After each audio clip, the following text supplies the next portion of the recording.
کی ہے، لیکن سر اسلام آباد کے گورنر پنجاب اسلام آباد میں مارا جاتا ہے، اس کی ذمہ داری نہیں ہے. شہید شہباز بھٹی ہمارا منسٹر مارا جاتا ہے، اس کی ذمہ داری نہیں ہے اس کی.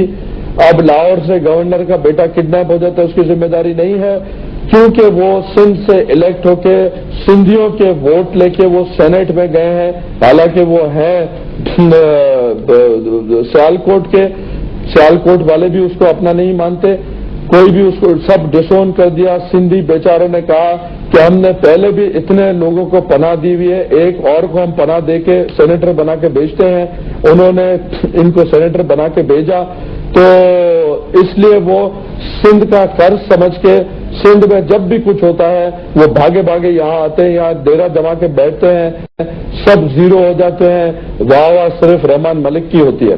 لیکن سر رحمان ملک صاحب یہ کام کر سکتے ہیں نہ؟ ان کو آپ نے کہا لاہور جاتے ہوئے دیکھا. اس وقت سب سے زیادہ حالات خراب اب پچھلے 3-3.5 سال میں کراچی تو اب ہوا، خیبر پختونخوا کے حالات خراب تھے. کتنی دفعہ گئے رحمان ملک صاحب خیبر پختونخوا؟ وہ کراچی میں آ کے صوبائی حکومت کو کیسے کہہ سکتے ہیں کہ لا اینڈ آرڈر کیسے کنٹرول کرنا ہے؟ لا اینڈ آرڈر تو صوبائی معاملہ ہے، اٹس اے پروونشل سبجیکٹ. بھائی انہوں نے خیبر پختونخوا والے جو ہیں وہ شاید اتنے بھولے بھالے نہیں ہیں جتنے سندھ کے لوگ ہیں.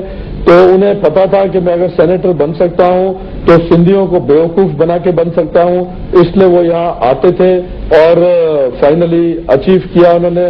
اور اس کے بعد انہوں نے ریئلائز کیا کہ اب تو یہ قرض ہو گیا میرے پہ، وہ قرض ادا کرنے کے لیے سندھیوں کی خدمت کرنے ہمیشہ آ جاتے ہیں، آج کل بھی آئے ہوئے ہیں. سر آپ تو کس کی وجہ سے آتے ہیں؟ وہ پیپلز پارٹی، وہ کہتے ہیں میں جو بھی کرتا ہوں. کل انہوں نے آپ کے پریس کانفرنس کا جواب دیا، اس میں انہوں نے کہا جی میں جو کچھ کرتا ہوں اپنی پارٹی اور لیڈرشپ کی مرضی سے کرتا ہوں. یعنی آصف زرداری صاحب نے پھر ان کو کہا ہوگا یہ سب کرنے کا، یا وزیر اعظم نے؟ ہو سکتا ہے. اب ہمارے لیڈرز کی eyes and ears again interior minister ہوتا ہے، اور مسل بھی سویلین گورنمنٹس کے امیڈیٹ مسل ہوتا ہے انٹیریئر منسٹر. پریزیڈنٹ اور پرائم منسٹر آپریٹ کرتے ہیں تھرو انٹیریئر منسٹر. انفارمیشن سیک بھی انٹیریئر منسٹر سے کرتے ہیں، اور انسٹرکشنز بھی انٹیریئر منسٹر کے تھرو جاتے ہیں، اور پھر اس پہ ایکٹ ہوتا ہے. اگر وہ پورا فساد جھوٹا ہو، انفارمیشن نیٹ ورک جو ان کا ہے وہ انفارمیشن ہی جھوٹی مینوفیکچر کر کے پریزیڈنٹ اور پرائم منسٹر کو دیتا ہو، تو اسی طرح کے فیصلے پھر آتے ہیں اور سفر عوام کرتی ہے. لیکن کون سا نیٹ ورک ہے سر؟ آپ نے تو یہ بھی الزام لگایا کہ وہ منتخب پیپلز پارٹی کے ٹکٹ پر ہوئے اور طرفداری متحدہ قومی موومنٹ کی کرتے ہیں آپ کے ساتھ. تو ظاہر ہے ان کو شاید اس طرح کی پالیسی دی ہوگی نا زرداری صاحب نے، کیونکہ اس تمام معاملے کے بعد آپ کی پریس کانفرنس دے کے بعد اب بھی یہ لگتا ہے کہ پیپلز پارٹی ایم کیو ایم کے ساتھ مفاہمت کرنا چاہتی ہے. یعنی صدر آصف زرداری صاحب یہ کام کرنا چاہتے ہیں. انہوں نے کہا ہوگا رحمان ملک صاحب کو یہ کام کرنے کا. پیپلز پارٹی تو مفاہمت شاید کرنا چاہتی ہے یا نہیں کرنا چاہتی ہے، آئی کانٹ سے. اور اب ان کے لیڈرشپ بھی کرنا چاہتی ہے یا نہیں کرنا چاہتی ہے، آئی ڈونٹ نو، میرا کانٹیکٹ نہیں ہے. لیکن جو بھی انسان پاکستان میں رہتے ہیں جن میں ذرا بھی انسانیت کے لیے احساس ہے، دکھ اور درد کسی کا محسوس کر سکتے ہیں، وہ خالی گودیں جن ماں کی گودوں کا احساس ہے، وہ بچیاں جن کے باپ مارے گئے اور وہ یتیم ہو گئی ہیں، ان کے اگر کسی کا احساس ہے، وہ ہماری بہنیں جو بیوائیں ہو گئی ہیں ان کا کسی کو احساس ہے، جن بہنوں کی آبروئیں لوٹی جاتی ہیں کراچی میں، ان کی عزت اور آبرو کا اگر کسی انسان کو احساس ہے تو وہ کبھی بھی متحدہ سے لوگوں کے دکھ اور درد کا سودا کر کے مفاہمت نہیں کر سکتا. وہ یہ آپ زرداری صاحب کے بارے میں کہہ رہے ہیں سر؟ ڈاکٹر صاحب یہ آصف زرداری صاحب کے بارے میں کہہ رہے ہیں؟ ہلو، مجھے یہ کبھی امید ہے اللہ میں، اور مجھے یہ بھروسہ ہے اپنے دلیر اور دوستوں کے دوست میرے دوست میں کہ انشاءاللہ وہ اس طرح کا فیصلہ کبھی بھی نہیں کریں گے. اب سر لیکن اتنا سارا کچھ ایم کیو ایم کے خلاف کیوں؟ آج آئی جی صاحب جب کورٹ میں ہے، سپریم کورٹ میں، انہوں نے کہا جی یہ معاملے کی وجہ یہ ہے کہ پہلے ایک گروپ بھتہ لیتا تھا، اب بہت سارے آ گئے ہیں، سارے بھتہ لینا چاہتے ہیں. کہ یہ لڑائی ہے اصل میں کراچی کی؟ یہ سب سیکنڈری چیزیں ہیں. بھتہ، کھالیں، فطرہ، یہ چیزیں، یہ پلاٹ، زمین، یہ سب سیکنڈری چیزیں ہیں. پرائمری چیز ہے ہماری ذاتی ہوس جو ختم نہیں ہوتی. میں چاہتا ہوں کہ 100 بندہ اگر بھوکا مر جائے تو بھوکا مر جائے، لیکن میرے اسٹورز میں کنکی، چاول، گھی، شکر بھرا رہے، تاکہ مجھے آئندہ اگر ضرورت پڑے تو میں استعمال کر سکوں. شیئر کرنے کے لیے کوئی تیار نہیں ہے، پیشنس شو کرنے کے لیے کوئی تیار نہیں ہے. یہ ذاتی ہوس کا جھگڑا ہے. ہوس کیا ہے؟ ہوس پولیٹیکل سپیس بڑھانے کی ہے، پولیٹیکل سپیس کی گریبنگ ہے جو ایم کیو ایم کرنا چاہتی ہے. اے این پی کو زندہ رہنے اور سانس لینے کا کراچی کے آب و ہوا میں اختیار اس لیے نہیں ہے کہ وہ 2 سیٹس ایم پی اے کی لے گئے ہیں. پیپلز پارٹی والے کچھ سیٹیں ایسی جیت گئے ہیں جن پہ امید کرتی تھی ایم کیو ایم کہ وہ جیتیں گے. وہ سیٹیں پیپلز پارٹی سے ایم کیو ایم لینا چاہتی ہیں. آج اگر آپ میتھمیٹیکلی حساب کتاب کریں سیٹس کا، 8 سیٹیں پیپلز پارٹی کی کٹی میں سے نکال کے ایم کیو ایم کی کٹی میں ڈال دیں تو 16 سیٹس کا گیپ ہو جاتا ہے. ایک جگہ سے 8 نکلی، دوسری جگہ چلی گئیں، تو جو پولز ہیں ان کا ڈسٹینس 16 سیٹوں کا بڑھ جاتا ہے. 16 سیٹس کا ڈفرنس آپ کر کے آج کے نمبرز میں ایم کیو ایم کے کھاتے میں فٹ ان کر کے وہ سیٹیں اگر آپ حکومت فارم کریں گے تو ایم کیو ایم کی حکومت فارم ہوگی، پیپلز پارٹی کی نہیں ہوگی. باقی اسپلنٹر گروپس، چھوٹے چھوٹی پارٹیز اور جو اتحادی آج پیپلز پارٹی کی ہیں وہ اتحادی ایم کیو ایم کی بن جائیں گی اور ایم کیو ایم گورنمنٹ بنائے گی. گورنر انفارچونیٹلی ایم کیو ایم کا رہا، اسپیکر پاسٹ میں ایم کیو ایم کا رہا، ڈپٹی اسپیکر، لیکن ان کی ہوس پوری نہیں ہوئی. وہ کہتے ہیں 40%، لیکن میں کہتا ہوں وہ 25 سے 30% پاپولیشن کو مینڈیٹ کی بات کرتے ہیں، اور وہ بھی مینڈیٹ میں سے 50% mandate through barrel of the gun ہے. It is not by sweet will اور wish of those people, Urdu speaking people جن کو ریپرزینٹ کر رہے ہیں. تو میرے حساب سے 15% کی مینڈیٹ سے، ریپرزنٹیشن سے یہ 85% کو رول کرنا چاہتے ہیں.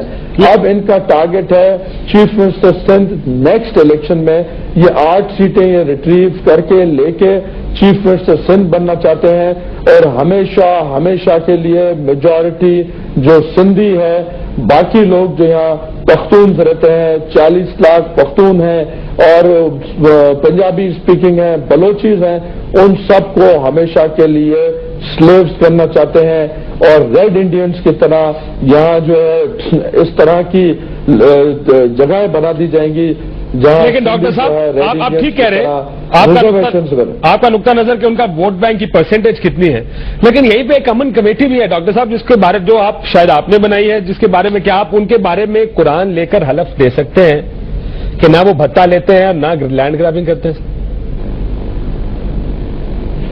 میں قرآن لے کے حلف لے کے میں بہت سی باتیں سب کے لیے کر سکتا ہوں. میں پیپلز پارٹی کے لیے بھی کر سکتا ہوں، میں اے این پی کے لیے بھی کر سکتا ہوں، سنی تحریک کے لیے بھی کر سکتا ہوں، جی ایس این کے جتنی فیکشنز ہیں ان کے لیے کر سکتا ہوں، ایم کیو کے لیے. میرے میں اتنی ہمت، کریج ہے. شہید بھٹو اگر سچ کے پیچھے پھانسی چڑھ سکتے ہیں، بے نظیر صاحبہ گولی کھا سکتی ہیں سچ کے لیے، سچائی کے لیے، غریبوں کے لیے، تو ڈاکٹر ذوالفقار مرزا قرآن پہ بھی سچ بولنے کے لیے تیار ہے. امن کمیٹی ذوالفقار مرزا نے نہیں بنائی. امن کمیٹی اس وقت بنی جب ذوالفقار مرزا رحمان بلوچ کے پیچھے تھا. فائنلی ڈاکٹر ذوالفقار مرزا کی پولیس فورس نے رحمان بلوچ سے مقابلہ کیا اور وہ پولیس مقابلے میں مارا گیا. اس سے پہلے جب رحمان بلوچ پکڑا گیا تھا اس وقت ایم کیو ایم کے ہوم منسٹر تھے جنہوں نے پیسے لے کے رحمان بلوچ کو چھوڑ دیا. تو رحمان بلوچ کو کس کی سپورٹ تھی اس وقت اور ریزنز کیا تھے اس کے لائم لائٹ میں آنے کے، یہ پوری دنیا جانتی ہے. ڈاکٹر صاحب رحمان بلوچ رحمان ڈکیت کہا جاتا تھا جی، یہ وہی ہے نا جی؟ اس کو رحمان ڈکیت کہتے ہیں. میں اس کو آج جب میں اس کو بیک گراؤنڈ میں جاتا ہوں اس کی چیزوں کے تو میں مجبور ہوں کہ میں اس کو رحمان شہید کہوں. آج سے وہ رحمان شہید ہے اور میں اس کو رحمان شہید کہوں گا. آپ اچھا رحمان بلوچ کو یعنی رحمان ڈکیت کو آپ رحمان شہید کہہ رہے ہیں. آپ ڈاکٹر عمران فاروق کو بھی عمران فاروق شہید کہہ رہے ہیں 2 دن سے پچھلے. اب میں کہہ رہا ہوں یہ تبدیلیاں کہاں سے آ رہی ہیں ڈاکٹر صاحب؟ یہ کس وجہ سے اب جو بھی ایم کیو ایم کو اپوز کرے گا، جو ایم کیو ایم کے خلاف زبان کھولے گا اور وہ خدا نہ خواستہ مارا جاتا ہے تو میں اپنے کتاب میں اس کا شہداؤں کی لسٹ میں نام لکھوں گا. یہ لیکن عمران فاروق صاحب نے کام بات کی ایم کیو ایم کے خلاف. ایم کیو ایم نے مارا ہے عمران فاروق کو، اس لیے میں اس کو شہدا کہتا ہوں، شہید کہتا ہوں. الطاف حسین نے مروایا ہے اس کو.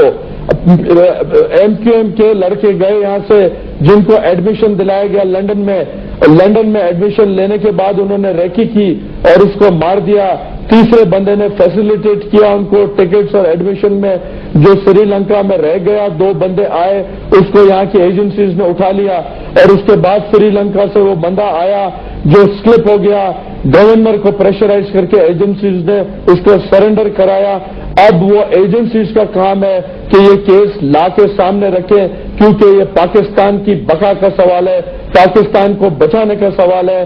اگر ہم سنسیئرلی پاکستان کو بچانا چاہتے ہیں تو ایم کیو ایم کے سامنے میدان جنگ میں اب کھل کے ڈاکٹر ذوالفقار مرزا کی طرح آنا پڑے گا. یہ رحمان ملک صاحب کا میں سوال پوچھوں گا. ڈاکٹر صاحب ایک بریک اگر اجازت دیں تو رحمان ملک صاحب نے تو کہا تو ایسا تو کوئی واقعہ نہیں ہوا، یہ اسٹوڈنٹ کہیں گرفتار نہیں ہوئے. آپ ذوالفقار مرزا صاحب تو پتہ نہیں کہاں سے باتیں کر رہے ہیں. یہ رحمان ملک صاحب آپ کے یہ کہتے ہیں. میں ایک بریک لے لوں، بریک کے بعد واپس آ کے پھر اگر ایک طرف آپ جو ہوم منسٹر سندھ ہے وہ کہتے ہیں کہ اس طرح کے لڑکے پکڑے گئے، فیڈرل منسٹر جو انٹیریئر وہ کہتا ہے کہ پکڑے نہیں گئے، تو کس کی بات مانے؟ دونوں ایک پارٹی سے ہیں، دونوں کا ایک ہی جاب ہے جو ایف آئی اے ہے، آئی بی یا جنہوں نے بھی آئی ایس آئی نے آپ نے کہا اٹھایا. ہم کس کی بات سنیں؟ یہ کنفیوژن کون دور کرے گا؟ ایک بریک لیتے ہیں، بریک کے بعد ذوالفقار مرزا صاحب سے اسی بارے میں پوچھتے ہیں. After the short break.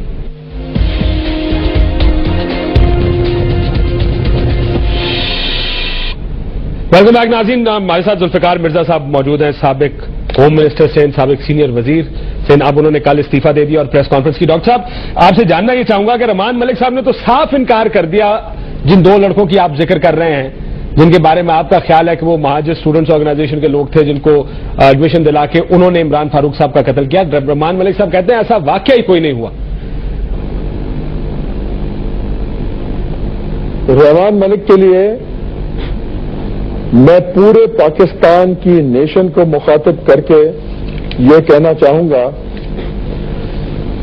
جتنے بھی ہمارے کیبنٹ میں ممبرز ہیں، چاہے وہ پروونس میں ہوں یا فیڈرل کیبنٹ کے ہوں، پورے پاکستان میں جتنی بھی اسمبلیز ہیں، جتنے بھی الیکٹڈ ممبران ہیں across the board, Peoples Party کا ہو، جماعت اسلامی کا ہو، ایم کیو ایم کا ہو،